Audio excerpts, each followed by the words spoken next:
The words awe and wonder mean so many different things. Our starry sky of the picture behind me creates a sense of awe and wonder. So do many parts of our human story. And in this season of Epiphany, over and over again, those have been the feelings as we have heard of the luminaries of our time. And so again this weekend, our awe and wonder at the end of a long and fabulous life, a life of depth at the death of Thich Nhat Hanh. I have two quotes I want to start with, just back to back. The first one is perhaps the one that caught my ear of this man many, many years ago first. He said, "People usually consider walking on water or on thin air a miracle. But I think the real miracle is not to walk on water. The real miracle is to walk on the green earth, dwelling deeply in the present moment and feeling truly alive." The second quote, "It is possible to live happily in the present moment. It is the only moment we have." So here is the story that has provided awe and wonder to two generations of Buddhists and Christians. But first, take a step back.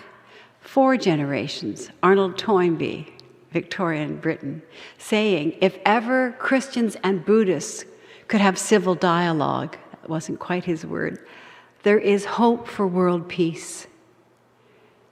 Such different points of view, such different philosophies of life, Christianity, religion, and Buddhism, a philosophy, able to walk and talk together. And this gentle soul from Vietnam, who suffered so greatly in so many places, was that sign of hope, that there is, I believe, hope for mankind, humankind. He has been called, of course, the father, the parent of mindfulness. That school of mindfulness has influenced us in the West in every single discipline that we touch, I am sure. From addiction recovery to ways of making your business life more effective. But he did more than that. And I wanted to talk about him this morning because not that I'm introducing him to you. I know most people know of him. Perhaps have read his book. One of the big book studies of the end of the last century was his fabulous book, Living Buddha, Living Christ. So I know that I'm not introducing you, but if perhaps we can together remember and feel again that sense of awe at his courage and his wisdom. Because he changed Buddhism, I believe, to being much more socially engaged, much more engaged in the political story, and that was one of the things people always said was different between the Christ and the Buddha, that the Christ was politically engaged much more in such a way. The Buddha wasn't. Of course, Jesus, the Christ, was born in poverty, and the Buddha wasn't. But Thich Nhat Hanh was able to take the core concepts and take them through the story of colonial Vietnam, right through the horrible episodes of the 60s. I was saying earlier on, he died at the age of 95, but he had had a massive stroke several years ago, and so really had never recovered his speech, for example. But Zen Buddhism, in my lifetime, will always be connected with the gift of this gentle Vietnamese priest. He started a community in south of France called the Plum Village, and it is that community whose site on Twitter was the one that first flashed it up on my screen, that he had died very peacefully. And they asked us, which was so appropriate, to take, of course, a minute to come back to mindful breathing as we together hold Te in our hearts. Mindful breathing, Those very words will always link us to his legacy. But of course, in the Buddhist world, their grief is more profound. The Dalai Lama wrote that he'd lost a spiritual brother as well as a friend. Just a couple of days ago, it seems, we celebrated Martin Luther King Jr. Day, and it was Thich Nhat Hanh that he nominated for a Nobel Peace Prize, saying there was no one more appropriate for that recognition. So we have this sense, I keep using the word luminaries, but the awe and wonder that the psalmist described looking at the heavens. Surely we have felt looking at these leaders, these spiritual giants, if you would. His opposition to the Vietnam War was very clear. I can remember reading about some of the nuns that he worked with, Buddhist nuns, who had, with statues of the Buddha and the Blessed Virgin in front of them, set fire to themselves, not to commit suicide, but to communicate love. That wrestling with that image was such a time for me of emotional and spiritual evolution. Because of his kindness, his dedication, we have this beautiful story still to tell. Imagine that he was banned by both North and South Vietnam. I'm not going to try to tell his biography, but he became a monk and was ordained at age 12, and that was the first of the 6 names he received. This one that we know him, although he's referred to as Thay, T-H-A-Y, by those who studied with him. He had 6 names given to him as he marked different ordinations and his evolution as a monk, and then his full vows. He was not just trained at home, he was dissatisfied with narrowness. And surely as we look at where he started, this sense of awe comes into us. He went to the University of Saigon and graduated. And then that was when Vietnam was still part of the French Empire. And those are long days ago, I'm sure. But then came that colonial war between France and Vietnam, and that was influential to him. It changed his spirituality, just as war has changed ours.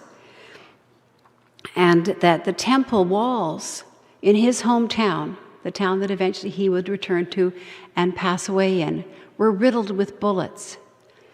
What would your response be? What would my response be if this beautiful church was riddled with bullets? Would we become armed revolutionary and angry, or would we seek deeper understanding? He did not have any wavering in his courage or his faith, even with those circumstances. And he knew that the spirit of love could not be extinguished by bullets or death. And so then he traveled on, he received more education, and eventually he taught at Columbia University.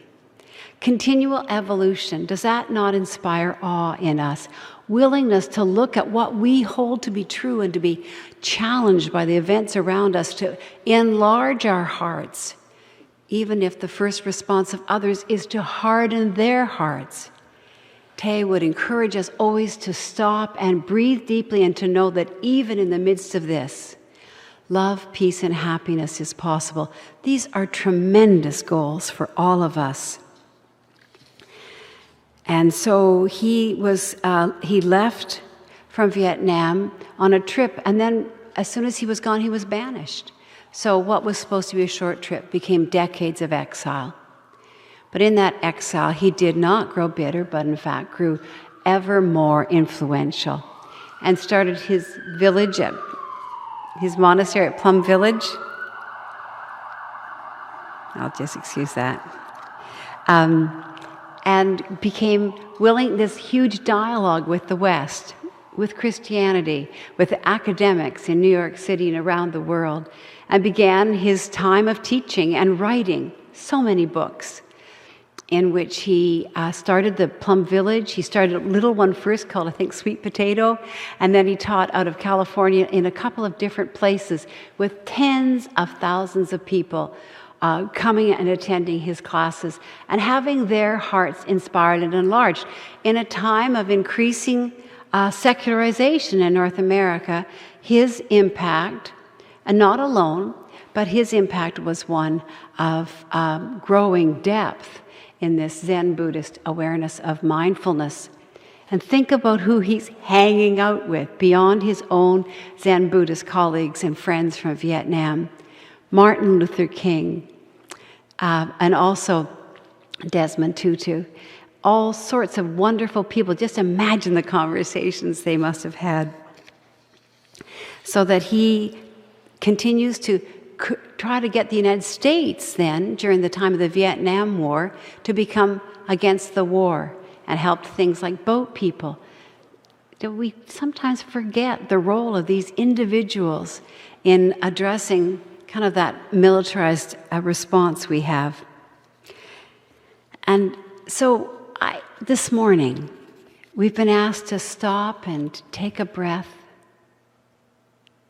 in and out, to be mindful of where we are right now.